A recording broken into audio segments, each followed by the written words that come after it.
శ్రీకృష్ణుడి రుక్మిణీదేవి పెళ్లి ఎట్లా జరిగిందో తెలుసుకుందామా ఇప్పుడు మనం.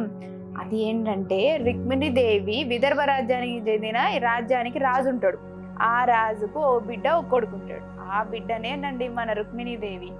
అప్పుడు ఆ రుక్మిణీదేవి ఏం చేస్తుంది అంటే చిన్నప్పటి నుంచి శ్రీకృష్ణుని కథలన్నీ వినుకుంటా పెరుగుతుంది ఆమె. అన్ని శ్రీకృష్ణుడు ఇంత మంచి పని చేసిండు, ఇంత గొప్పోడు, అట్లా అనేటి అన్ని వినుకుంటా పెరుగుతుంది. ఈమె పెరిగి పెద్దయ్యే క్రమంలో ఏం చేస్తుంది అంటే శ్రీకృష్ణుడి మీద మనసు పెడుతుంది. అంటే శ్రీకృష్ణుడే తన పెనిమిటి లాగా ఊహించేసుకుంటది అనమాట. ఊహించేసుకొని ఎట్లనైనా శ్రీకృష్ణుడే తన పెనిమిటి అనుకొని ఇక మనసులో గట్టిగా అనుకుంటది. అనుకునే టైంలో వాళ్ళ నాన్న ఏం చేస్తాడు, శిశుపాలుడికి ఇచ్చి పెళ్లి చేయాలనుకుంటాడు రుక్మిణీదేవి.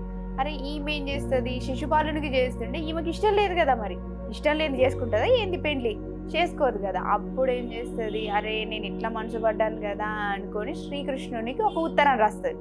శ్రీకృష్ణుడు ఏం చేస్తారంటే ఈ విషయం తెలుసుకొని జల్దీన రథం వేసుకొని విదర్భ రాజ్యానికి బయలుదేరి అక్కడ రుక్మిణీదేవితో మాట్లాడి ఆమెను రథం ఎక్కించుకొని వస్తూ ఉంటాడు.